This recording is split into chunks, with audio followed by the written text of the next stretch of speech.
Oh, hey there. I'm Buck Tow Truck. And I'm just chilling out on the toilet, and I thought I'd take you along with me. You know, if you're a weightlifter, you're probably pretty familiar with the toilet. Because with lots of eating comes lots of crapping.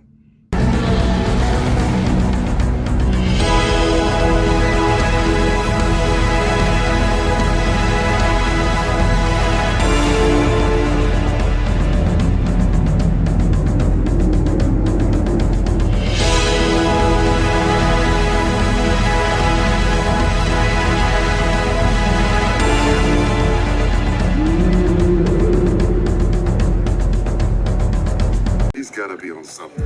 Steroids. How come you always think my guys are the ones that use them? Alright, still huge. This is 4 days on TRT.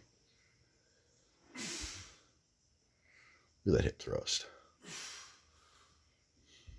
Anyways, Chad tried mogging me today. He did it. Went for a 350 push press. That was close.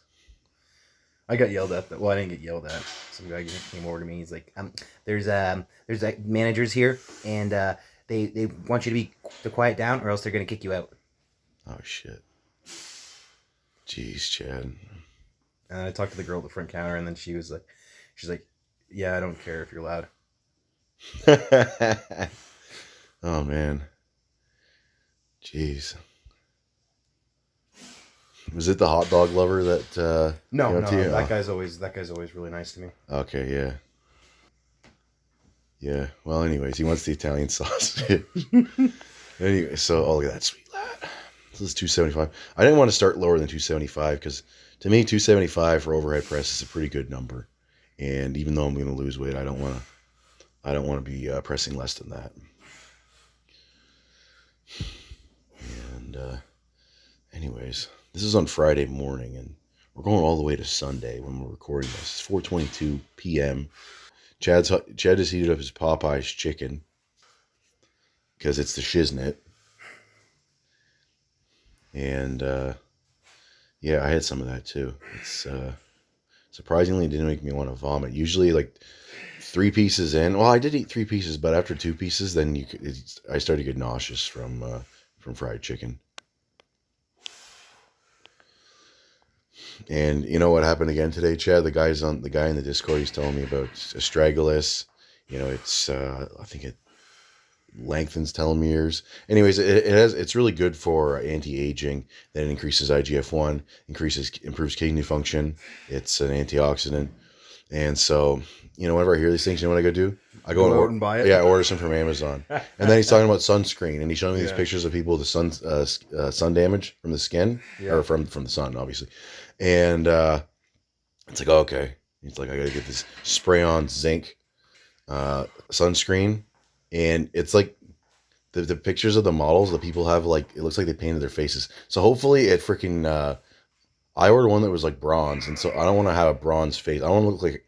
Imagine me. I look like a Kardashian. I've seen videos about. Although I'd look better of not wearing sunscreen. Like they. This one's a zinc sunscreen. Oh, okay, so maybe that one's better for you than the normal crappy white stuff. I got a guy that I went to high school with. He's coming over, and we're doing some deadlifts. Okay.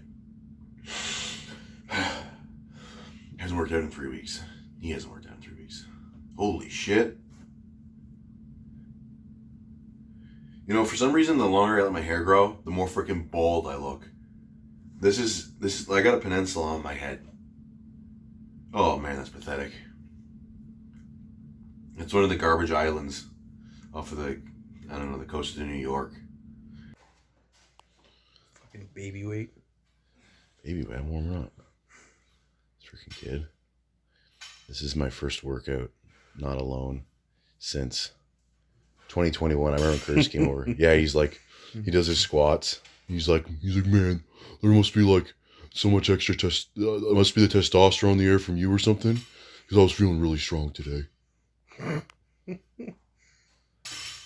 weightlifting stuff, like Olympic weightlifting, I never really deadlifted that much. I was just clean. It's It's like I have some sort of like strength. I'm like a Tauren chieftain. Oh yeah, you get the endurance aura. Yeah. Tauren chieftain. I don't even know what my Tauren name would be, but it would probably be sweet. Maybe you don't get the speed increase though. Speed increase? Yeah. Did you see that fucking deadlift, boy? Well, I guess that way, not running though. Oh, Not right. movement speed. No, I don't. I'm like the what's that mech? The destroyer, Annihilator. That's my mech. Yeah.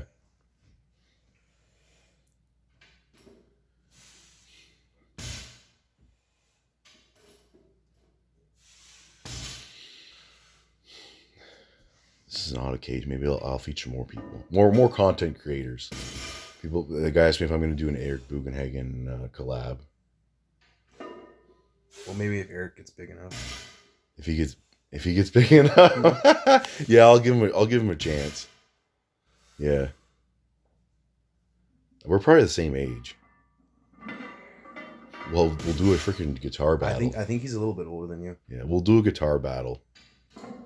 I just gotta brush up a little. I gotta practice a little more. I just got my thing back from the guitar store. Did they tune it properly, unlike the Evertune? It's not perfect, but it's probably a Floyd Rose issue. So is that better than it was before? Yeah, it's better than it was before.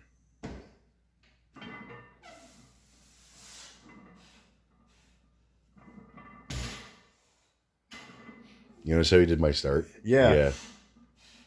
Everyone at the gym is gonna do that eventually. You know the stupid dog tag thing?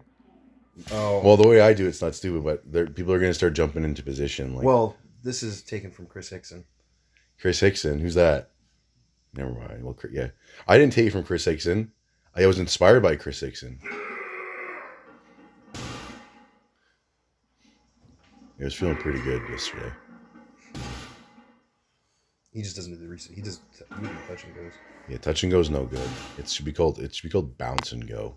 Touch and go is that's like a euphemism. Bounce. Did you see that bounce bench in Discord? Oh yeah. That like the guy. That's his technique. No, it wasn't. That wasn't forklift. It was the guy that did like 455. He was wearing. He had the pussy pad on the bar, and he basically just dropped it on his chest, and then almost caught it at lockout. Yeah. That's basically yeah. That's his technique. Don't be a hater, Chad.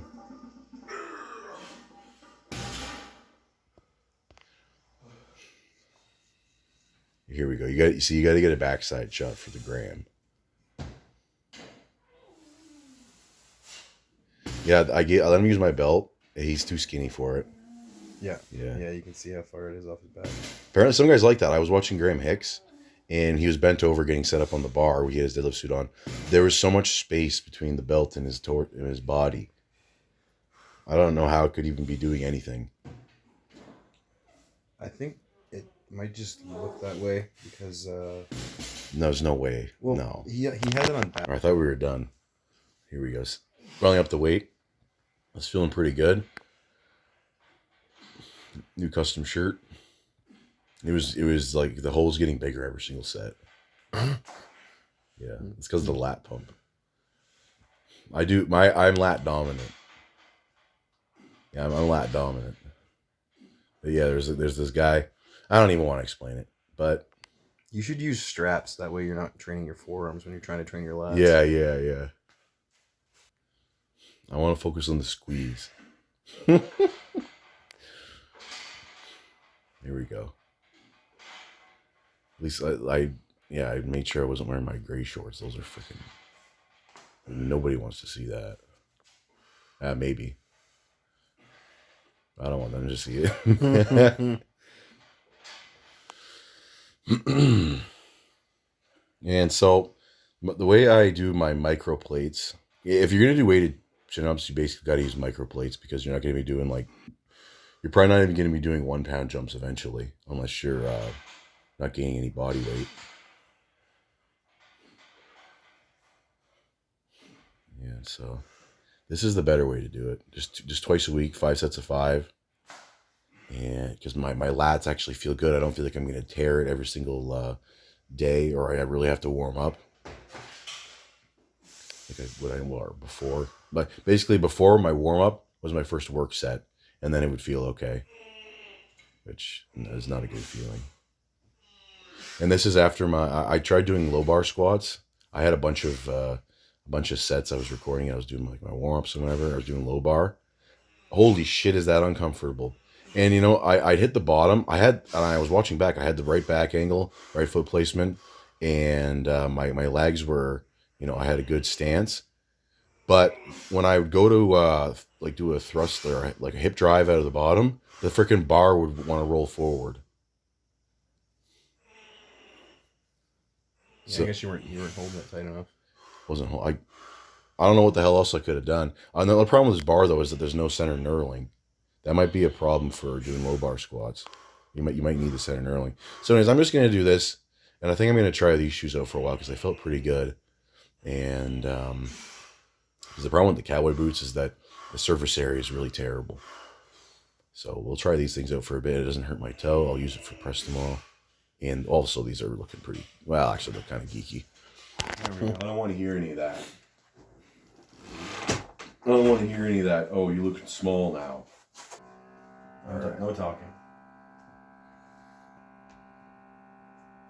That's going to screw it up. You moved.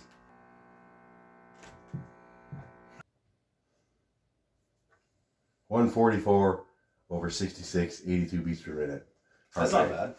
82 beats per minute? Well, mine was 88 when my blood pressure was 120. Well, I think this is white coat syndrome, okay? And I think if I just test my blood pressure a little more often, although I'm not concerned about the blood pressure, heart rate's a little high, but I also just walked over from my room to Chad's room. See, that is backward. You know what that says. Yeah, it's actually 991. Yeah, that's a PR. All right, let's do it. We got to do the other measurements, okay? Here we go. We'll put the Trump flag in there for, and the sun. Okay, so Great Strong wants to know how big my chest is. Okay. Make sure you go to the right end. Yeah, you don't want to start from the big end. Depending on how big you want your chest to be, though. Okay, I should do the Jimmy the Bull thing and then just do a crop top type. Should I measure? Should I go around from the back? Oh my god. Look at that. His arms almost aren't long enough. Maybe we should go over the nips. That's probably the biggest. Where are the nipples? I already put them over the nipples. Okay. I'll have to turn around now. I'll have to turn around. You have to also take a big breath. Okay, right there. 52.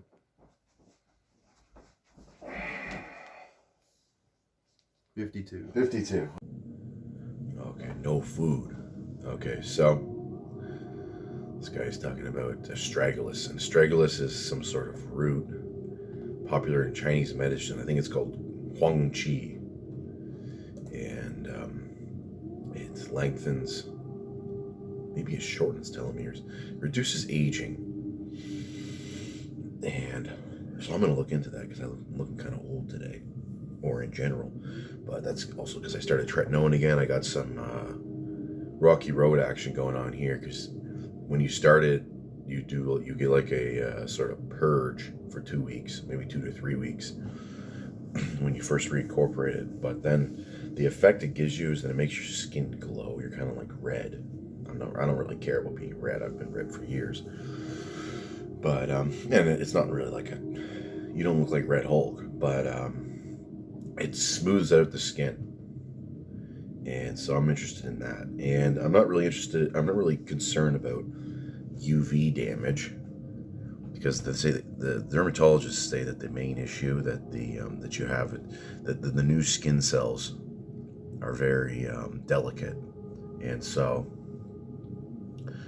that's why what happens is people they'll go in the sun when they're on tretinoin, and their like skin will hurt, or maybe they get like a worse burn. But I started and I already had a tan, and I haven't noticed anything since I started using it again. My face doesn't hurt or anything like that. Another thing is that astragalus increases IGF-1. I remember from Leo and Longevity saying that, and so that's why I was interested in picking it up. Let's listen to Zephyrus, maybe Zephyrus, by Temple of Serenity.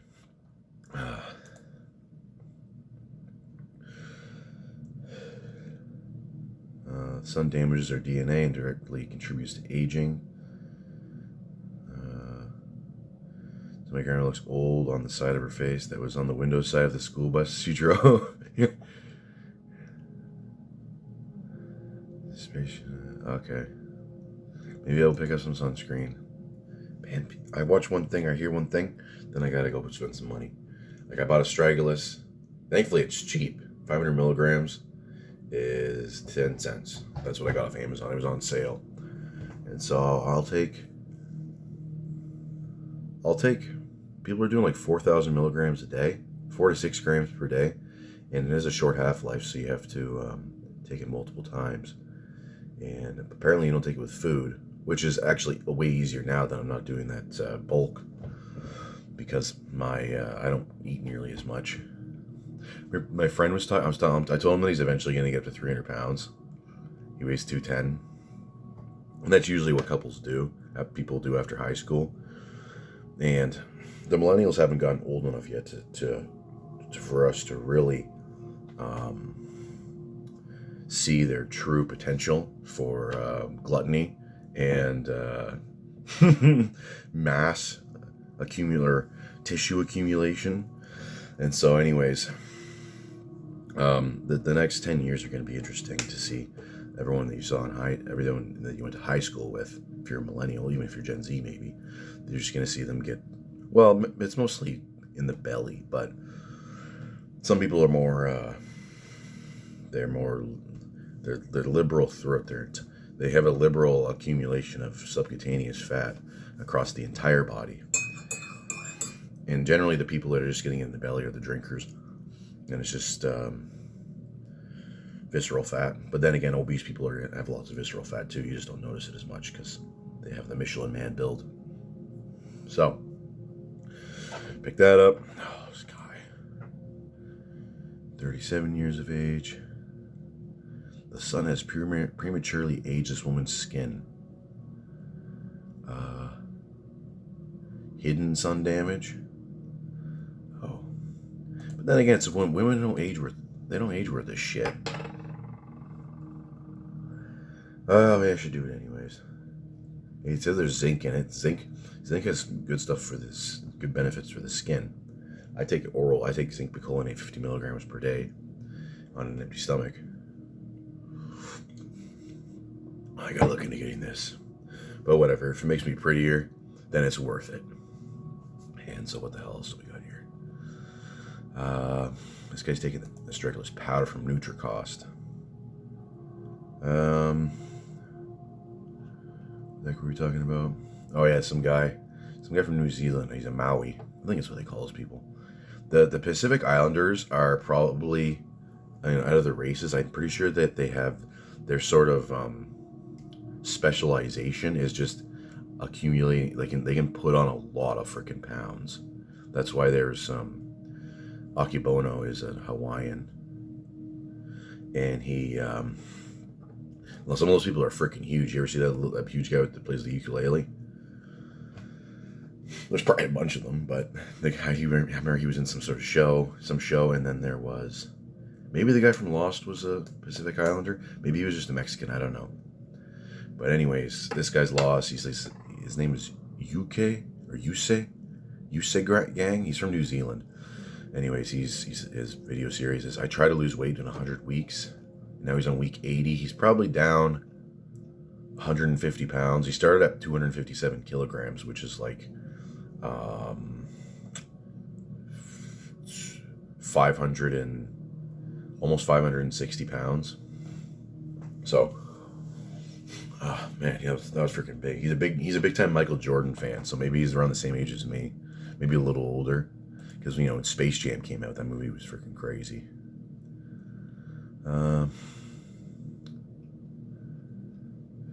This guy's linking all these pictures of people with sun damage. Oh man, I guess I gotta get that. I gotta get the spray on. I'll spray it on my face. I don't care. My arms don't freaking age. They just get freaking huge.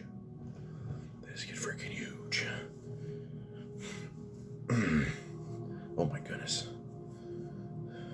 That's pathetic. I gotta get back on cycle immediately. Some guy wrote, what the heck did he say? was going through the comments the other day, but that segment was kind of boring. But there's like the video when they do well, you get the let's just say the interesting comments. Oh, here we go.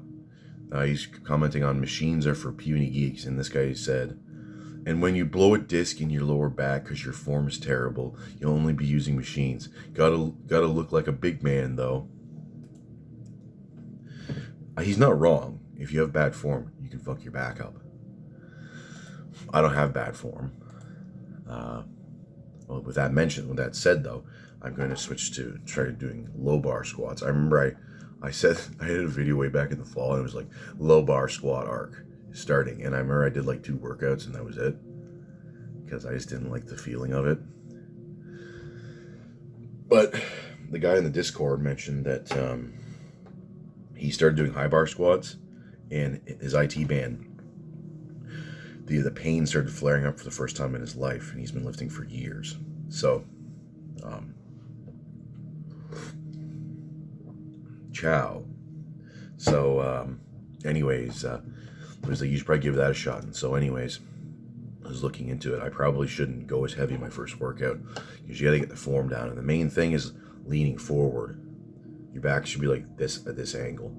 And I've done high bar for so many years that's gonna take some serious adjustment.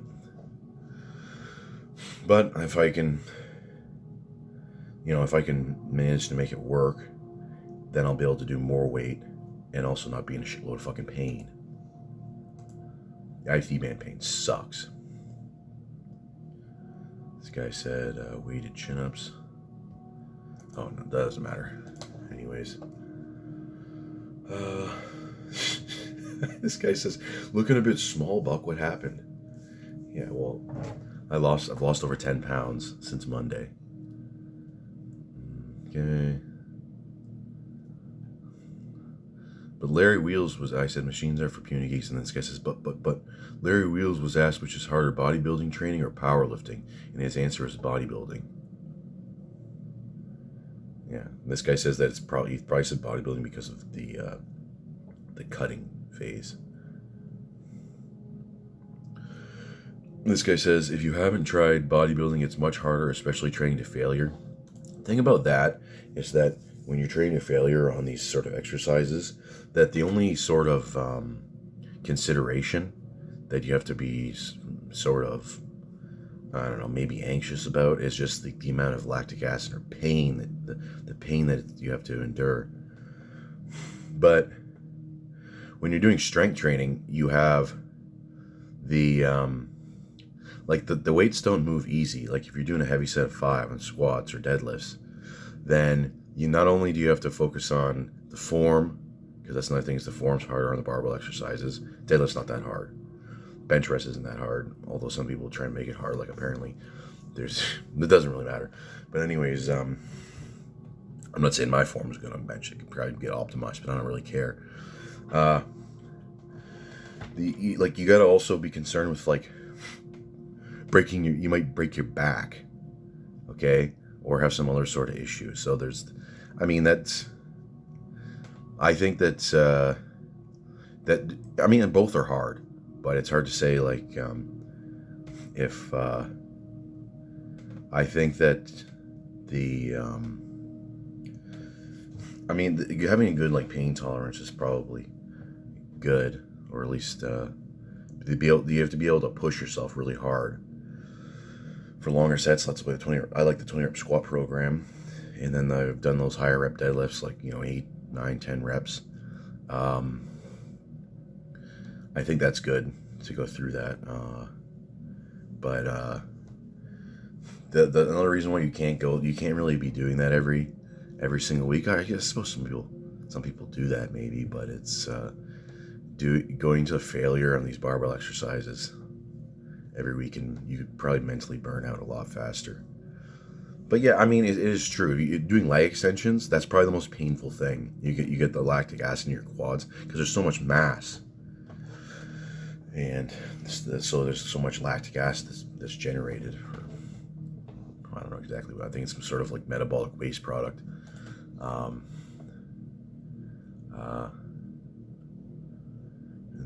lifting heavy will wear on you. Anyways, they're both hard. I'm not gonna say bodybuilding isn't hard. That dealing with the burn. Here we go. Oh, here we go. Starting strength don't work long term if you don't use steroids. Maybe it works for you, but how many years you take of your life taking roids? And you know that when you go off, you will lose 80% of it. This guy, the first reply was, "Oh, shut up." This other guy wrote "Silly Billy," and then Joe says, "It works. You just have to gain weight." And another guy says, "You retarded, not gonna lie." And this other guy says, "You have no idea what you're talking about." And then the original commenter, his name is Brom412. He says, "Yes, gain weight and look like Mark Ripto."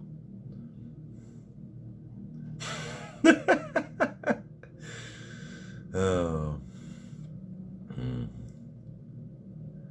You have deca dick, and we know it. Don't lie about it. We know that you have it. How do you know that I have that, buddy? When did you see my dick? Okay. Black Jesus Christ 666. Bro, you a monster. Binging your stuff. Love the Bertram covers. My sort of thought behind doing those black mellow covers is that they're so poorly recorded the first time that even with my limited skill, although I've gotten a lot better over the years, I can never release my earliest stuff. Holy shit! That most of the stuff I've done is cringe and terrible. Okay, but that early stuff, holy man, that's freaking bad. Oh yeah, that's what I should do. We'll do a segue into music. Because I was arguing with the guy last night on the Discord, and he was talking about, he's one of these people that says electronic music takes skill. I mean, sure it does, and it sure does. And then there's there's mixing tricks and whatever.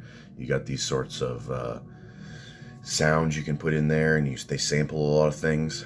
Although, I mean, I think that's one tier above rap. That sort of electronic music, where especially the sampling, they're just taking, like, I don't know, non sequitur or some sort of, like, that doesn't matter. But I said that those electronic music guys can't play an instrument. If you play on a keyboard and you're going,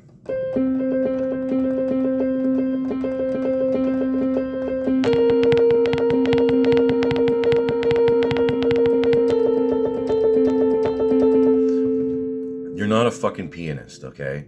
Anybody can fuck around and make a melody on a keyboard. Another thing is that you don't even have that good of an ear because, well, this isn't really that important, but on a piano, because pianos have to be tuned, the keyboard is perfectly intonated.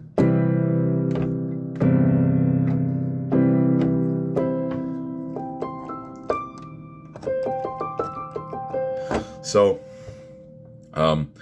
I just don't consider, if you can't play an instrument, if you're not competent in an instrument, and playing basic shit on a keyboard is not, if you can play like one song, if you can play Moonlight Sonata, you're not a pianist, okay? The keyboard is just a piano, okay? If you didn't notice, but to be considered a pianist, I think you have to play something somewhat challenging. If you can play, well, I mean, this is an organ song, but if you can play like Fugue by Bach, the one that comes after, there's Toccata and then the Fugue in D minor. If you can play that, then you're pretty good. That's not really that super technical, or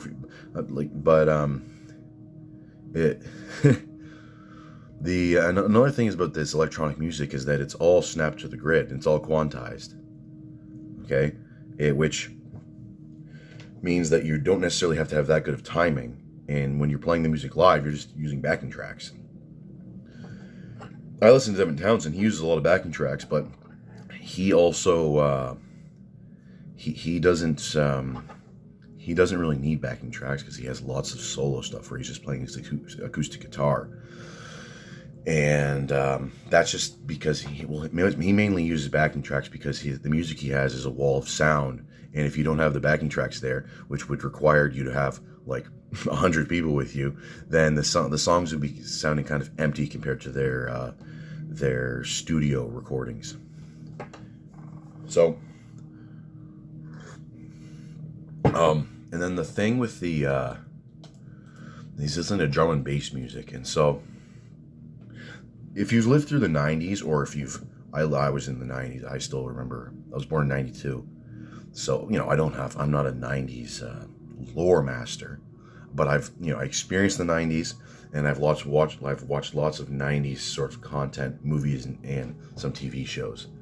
Let's look at this. I call it the 90s drum beat, and if you listen to drum and bass music, that's the beat that they use.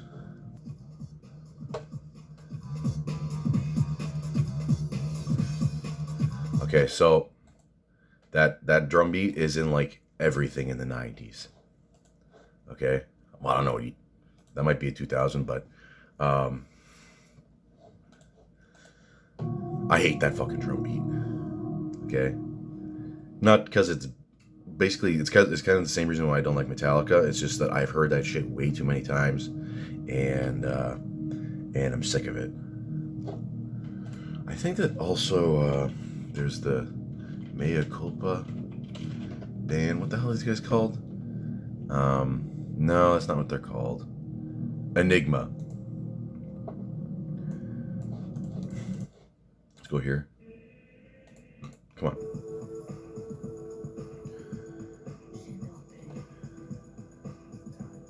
Oh my goodness. That sounds like some music that would be in softcore pornography. You like my friend.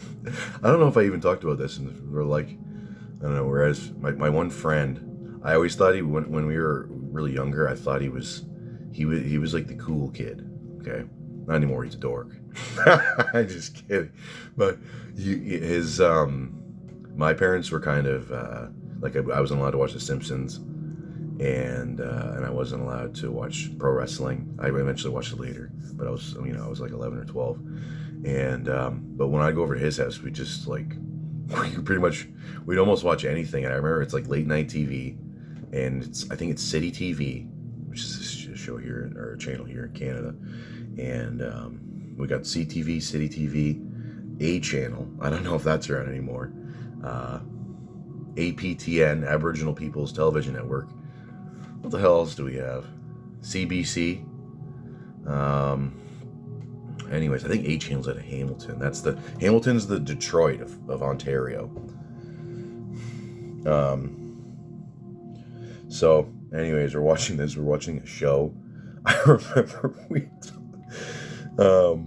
it was like, late night. I'm surprised it was on there, but it was like late night. It was called Baby Blue 2. And that's like, it's like whatever. I don't know how he probably feels the same way about it, but that's like one of our, I don't know.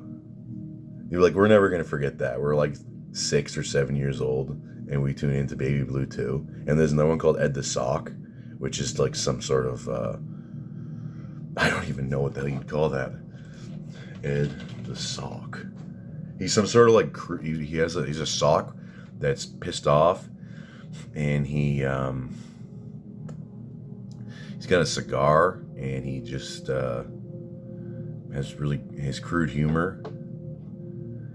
He's voiced by Stephen Joel Kersner, who first appeared on Canadian local cable television in 1987. Much Music is like the MTV of Canada. That's another one of our channels. And then there's, I think, Space, and maybe Showcase. Showcase would be another channel where you tune into this stuff. You're not supposed to be watching that when you're a kid, but you're like, what? Anyways,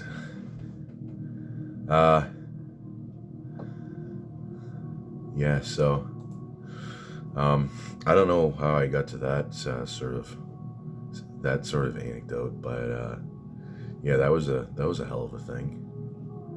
Oh yeah, we're listening to the 90s. The 90s. That was in the 90s. I have some specific memories from the 90s, but I'm not like, I wasn't, not everything, most of the hard drive space in my head from that era has been deleted to make room for more important things like World of Warcraft.